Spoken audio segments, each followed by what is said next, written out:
शोएब शाहीन साहब, 1 मिनट, और मैंने टाइमर अब लगा देना, कि वाक़तन जो इर्द गिर्द के हालात हैं उनके पेश नज़र आप कुछ अपना एहतजाज मौखर नहीं कर सकते 7-8 दिन के लिए, आप कुछ स्पेस नहीं क्रिएट कर सकते डायलॉग के लिए, या आपको लगता है कि खित्ते में जो मर्जी हो हमने वही करना जो हमने करना? 1 मिनट टू यू। नहीं, बड़ी इंपॉर्टेंट आपने बात की है।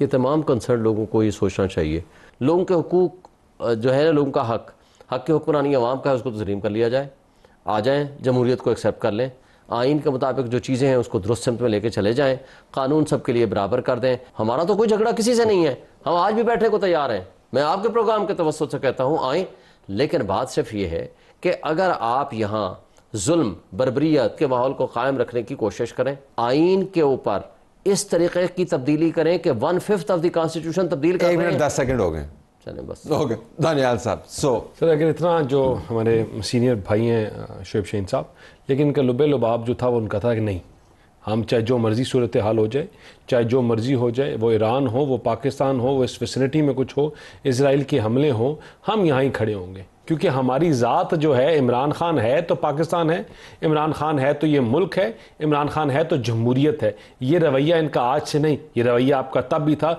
जब 2013-14 में चाइनीज़ प्रेसिडेंट पाकिस्तान आ रहा था, अरबों डॉलर के प्रोजेक्ट CPEC लेके आ रहे थे। इनका रवैया ये तब भी था जब IMF पाकिस्तान में आ रहा था और पाकिस्तान के गरीब बेरोज़गार मजदूर के साथ निगोशिएट कर रहा था। और इनका रवैया आज भी है, जब यहाँ SCO का समिट हो रहा है, मलेशिया का हेड इधर आया हुआ है, पाकिस्तान बेहतरी की तरफ जा रहा है, सिंगल डिजिट की तरफ इन्फ्लेशन जा रहा है, लेकिन इन तमाम चीज़ें जो ये पॉजिटिव इकोनॉमिक इंडिकेटर्स हैं, ये इनकी सियासी मौत है।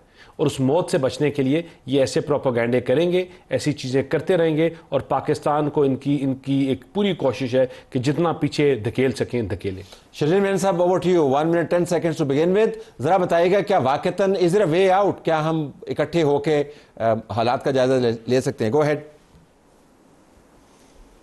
बिस्मिल्लाह, शुक्रिया तलत साहब। आई विश के हम सब एक साथ हो जाएं, एक बैठ जाएं और एक होकर हम जो है इन सारे चैलेंजेस का सामना करें। लेकिन अनफॉर्चुनेटली PTI की जो है गैर संजीदगी जो है वो हमेशा रही है। वो अपने मकसद में अभी तक कामयाब जा रहे हैं, जिसमें उनका है कि अनारकी और अनारकी, हर तरीके से पोलराइजेशन हो, जिसकी वजह से जुडिशरी को डिवाइड किया जाए, इदारों को डिवाइड किया जाए, मुल्क के लोगों को डिवाइड किया जाए, नौजवानों को डिवाइड किया जाए। आज भी आपने देखा कि जिसके इलेक्शन वर्क के लिए इनके रहनुमा गए थे लंदन, और उसने आज जिस तरह इसराइल का खुल के जो उन्होंने हिमायत का ऐलान किया है, जैक गोल्डस्मिथ का अगर आपने ट्विटर अकाउंट देखा हो, तो उससे एक और मैसेज भी आ गया कि जी इनके पीछे पश्तपनाही कौन कर रहा है। लेकिन मैं समझता हूं कि इनके जितने भी अभी तक इनको जो इनकी अपनी चॉइस है कि एक और साकिब निसार इनको मिल जाए, जो इनके तमाम गैर कानूनी गैर आईनी चीज़ों को लेजिटिमेट कर ले, इनको सादिक और अमीन करार दे दे। और जिस तरीके से इन्होंने 2018 से लेकर और उससे पहले जिस तरीके से इन्होंने आइन और कानून की धज्जियां उड़ाई और जो इन्होंने अपने लिए अनड्यू एक रिलीफ्स दिए वो इनको देता रहे, जब तक कोई इनका येस मैन ना होगा तो ये उनको ब्लैकमेल करेंगे, उनके खिलाफ कैंपेन्स चलाएंगे, उन जजेस की तौहीन करेंगे, अदालतों की तौहीन करेंगे, अदालतों को धमकियां देंगे। वो इनका सिंगल एजेंडा है जिस पर ये अभी तक मैं समझता हूँ कि कामयाब होते हुए आ रहे हैं, और ये अनारकी को फैलाने में अभी तक इनको कामयाबी हासिल हो रही है। अभी हम जरा छलांग लगाते हैं इस डिबेट के अंदर। मैंने इस वजह से एक मिनट दे के आपसे आगाज़ किया था। मेरा ख्याल था कि जो बैरूनी हालात हैं उनके पेश नज़र आपका जो बयानिया होगा निस्बतन मुख्तलिफ होगा। मेरा मफरूज़ा ये था कि जो रद्द-ए-अमल आएगा वो मुख्तलिफ होगा, लेकिन मुझे लगता ये है कि बाहर जो कुछ मर्जी हो जाए, हमने वही बात करनी है जो इन हालात से पहले करनी थी, जो आपका हक है। देखिए, मैं आपको जो बात करूं, मैंने तो किसी के ऊपर इल्ज़ाम नहीं लगाया, मैंने तो सिर्फ ये कहा आ जाएं, इन चीज़ों को दुरुस्त सिमत में लेकर चले, हम आपके साथ बैठते हैं। मैंने किसी का नाम लिया, इन मेरे दोनों भाइयों ने PTI को सबोटाज करने के अलावा, लानतान करने के अलावा कुल बात कौन सी की? आपने नाम नहीं लिया। देखिए, मैंने नाम नहीं लिया, लेकिन इन दोनों भाइयों ने सिवाय PTI का नाम लेके कोई बात क्या की है? इन लोगों के पास कोई ना बयानिया है, ना इनके पास अखलाकी जवाज़ है, ना कोई आइनी जवाज़ है। देखें, जब मैंने बात की है, मैंने विद रीज़न एंड लॉजिक की बात की है को खुदा के लिए जिस अंदाज से आप चल रहे हो, ये अंदाज और तरीका दुरुस्त नहीं है। ये तो इल्ज़ामात है ना। चले, आप इन इल्ज़ामात को आप स्ट्रेंथन कैसे करेंगे? सरकमस्टांसेस से, एविडेंस से। मुझे बताएं, रात की तारीखी में 1/5 ऑफ द कॉन्स्टिट्यूशन को आप तब्दील कर रहे हैं। शर्जील मेमन साहब के लीडर कामरान मुर्तज़ा साहब कहते हैं कि पहले आर्टिकल को जब हमने पढ़ा, जिसमें अमेंडमेंट आ रही है आर्टिकल 8 में, हमने कहा आप इसको अमेंड करने जा रहे हैं जो लोगों के फंडामेंटल राइट्स खत्म कर देंगे? उन्होंने कहा जी मजबूरी है, करना पड़ेगा। ये बकौल कामरान मुर्तजा साहब के, जो इस वक्त JUI के सदर, और आज तक वो कंफर्म है अपनी बात पे कि जो मैंने कहा है वो दुरुस्त बात है। मुझे बता दें, आज भी जो कुछ ये करने लगे थे, ये कोई भी किसी हवाले से जस्टिफाइड था कि आप 18 महीने 18th अमेंडमेंट को 10 महीने लगा के आपने तब्दीली की शिकवार, और आज भी आपके पास मुसवदा नहीं है जहां आपने 1/5 ऑफ द कॉन्स्टिट्यूशन को तब्दील करने जा रहे हैं, और काजी फाइज़ साहब सिर्फ अपनी राह हमवार करने के लिए वो फैसले कर रहे हैं जो तकसीम किसने की है मुझे बताएं। तकसीम नाम ले लिया ना आपने आखिर में आके? नहीं, मैंने इसलिए नाम ले रहा हूं, सुन लेना। अब आपने बात ओपन की है जो मैंने तो एहतियात से सवाल किया। मेरे भाइयों ने जो बात मेरे पे इल्जाम लगाया है मैं उसका जवाब दे रहा हूं। ठीक है, अच्छा, मुझे बता दे या इन्होंने किया ऑर्डिनेंस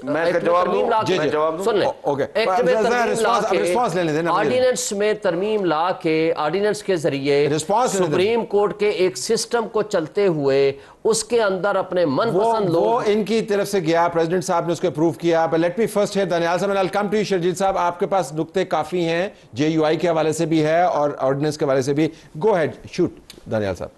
सर पहले तो इनसे याद जो एक इनके अपने इनके दामाद ने जो आज ट्वीट किया कि Israel is fighting for its life, for its very existence, it's up against coalition of authoritarian violence operation regime, और हमें कभी किसी सेक में इजराइल को कॉर्नर नहीं होने देंगे, और इजराइल जैक गोल्डस्मिथ, उसी जैक गोल्डस्मिथ के बारे में ये यजीदियत की बात कर रहे थे। उसी जैक गोल्डस्मिथ के बारे में इमरान खान साहब क्या लिखते हैं, Jack is a man of integrity with commitment to justice. He has the leadership capabilities to make a great to make it great. 2016 में कहा था नहीं? सुने, वो मेयर के बात सुने, ये यजीदियत की ये बात कर सकते हैं, किस तरह ये कर सकते हैं, और किस यजीदियत की बात कर रहे हैं? आप जो जिसको घुस के आपने शेलिंग की है, एक सेकंड में, और यजीदियत क्या होती है? मस्जिद में घुस के शेलिंग की है, मेरे पास वीडियोस हैं। आप फिर मैं अपनी देखिए किस तरह ये जिद्दियत की बात कर सकते हैं।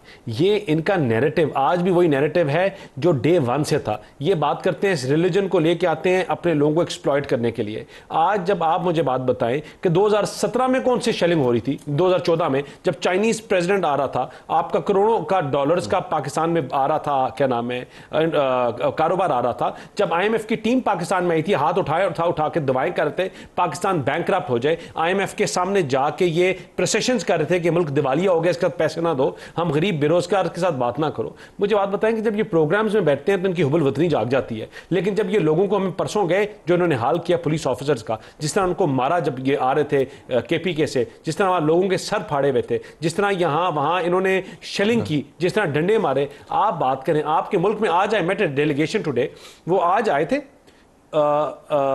ग्रुप ऑफ 6 पीपल, वो 6 बजे कंटेनर्स के हालात देख के 6 बजे छोड़ के वापस लाहौर चले गए। तो आपने लगाए, उन्होंने किसकी वजह से? इनकी वजह से कि जब आपने सवाल कर लिया, जब आपका पूरा पाकिस्तान कंटेनर्स आपने सिर्फ रास्ते रोकने के लिए आपने लगा दिए। एक सेकंड सर, मैं देखिए, हमारी अटमोस्ट प्रायोरिटी है safety and security of the guests who are visiting Pakistan, लेकिन क्या कभी इन्होंने सोचा कि पाकिस्तान को इनकी वजह से कितना नुकसान पहुंचा और क्या किया? और आज इनकी सबसे बड़ी मौत ये है महंगाई की शरह में कमी हो रही है, मस्जिद के अंदर होने वाली शेलिंग आप जरा देखें, और पाकिस्तान के अंदर आज होने वाली शेलिंग है ये। आज सर गलत है, अगर मस्जिद में किसी शेलिंग होती है, ये इन लोगों के किरदार है। ये मैं आपके सामने बता रहा हूं। ये सर ये ईरान में हो रहा है, ये इस्राइल में हो रहा है। अच्छा, ये जैक गोल्डस्मिथ, ये आपकी पंजाब पुलिस कर रही है। नहीं सर, ये इस्राइल और से देखिए, मैं आपको चेक करके बताता हूं। ये फलस्तीन है। जरा शर्जील साहब के पास, शर्जील साहब गो अहेड जी, बताइए शर्जील साहब, रिस्पॉन्ड प्लीज।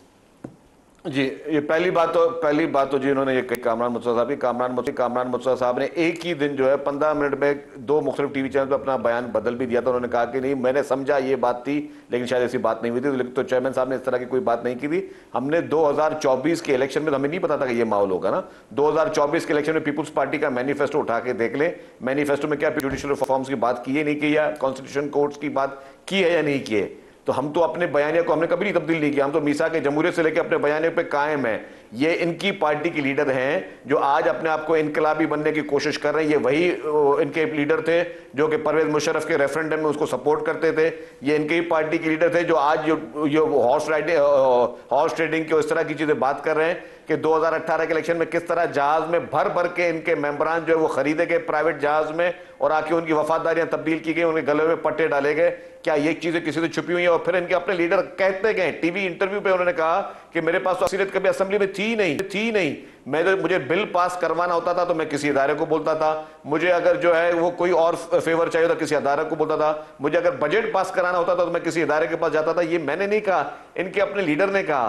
तो अगर जो कि अपने आप को एक बहुत बड़ा डेमोक्रेटिक कहता है और एक बहुत बड़ा एक लीडर समझता है, तो क्या उसको ये पता नहीं कि जी अगर आपके या एक किसी लीडर के लिए डूब मरने का मुकाम अगर कहे कि मुझे असेंबली के बिल पास करने के लिए अक्सरियत नहीं थी, तो ये किस तरह की डेमोक्रेसी की बात कर रहे हैं? और इनको किस तरह की जुडिशरी चाहिए? इनको जुडिशरी चाहिए जी साकिब निसार टाइप की, जो इनके बनी गाला के फार्म हाउस को लेजिटिमेट कर दे।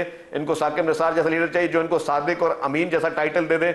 इनको साकिब निसार जैसा लीडर चाहिए जो इनके कहने पे अपने मुखालफिन को गिरफ्तार करवाए, उनके मुखालफिन के खिलाफ जो मुकदमे शुरू करे और उनकी धज्जियां उड़ाए। शर्जील साहब, अगर मैं इंटरप्ट कर पाऊं, सवाल में छोड़ जाता हूं एक कमेंट के साथ, ब्रेक लेके वापस आते हैं कि ये जो बयानिया है ये बहुत फेमिलियर बयानिया है। मैं दोबारा से दोहराऊंगा कि मेरा स्पिरिट तो आर्गुमेंट का ये था कि मारूजी हालात जो हमारे गिर्द बने हुए हैं उसके पेश नज़र इस बयानी में कोई लचक है, कोई हम तब्दीली तबाह जो है उसका बंदोबस्त कर सकते हैं, कोई हम मिल बैठने की सोच। लेकिन अभी तक जो मुझे बहस हुई से पता चलता है कि हालात जो भी हों हमने अपने अतवार नहीं बदलने। तो फिर अगर अतवार नहीं बदलने तो पाकिस्तान में क्या हो सकता है? ब्रेक के बाद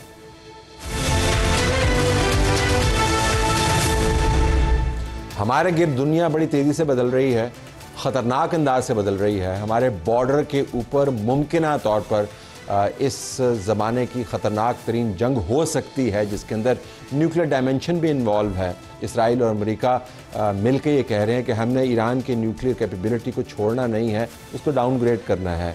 हमारे अंदर तब्दीली बहरहाल नहीं आ रही। वापस आता हूँ शोएब साहब, अगर हमने चले अब सियासी मुद्दा खोल ही लिया है, ये जो आपकी जमात हाई मॉरल ग्राउंड लेती है इसके ऊपर लोगों को अक्सर एतराज़ होता है। वो क्या काम है जो माजी में आपकी जमात ने नहीं किया? आप कह सकते हैं कि दूसरी जमातों ने भी किया है, लेकिन वो जमातें हाई मॉरल ग्राउंड नहीं लेती। क्या आपने एक्सटेंशंस नहीं दी? क्या आपने फेवर्स नहीं ली? क्या आपने रेफरेंसेस दायर नहीं किए? क्या आपने सहाफ़ियों की पकड़ धकड़ नहीं की? जेलों में लोगों को नहीं डाला? मुकदमात नहीं बना? लंबी तफसीर है। तो अगर आप हाई मॉरल ग्राउंड ना लें तो शायद हम पावर पॉलिटिक्स के ज़ुमरे में आपके साथ इंगेज कर पाएँ। ये बात करते हैं। Go ahead.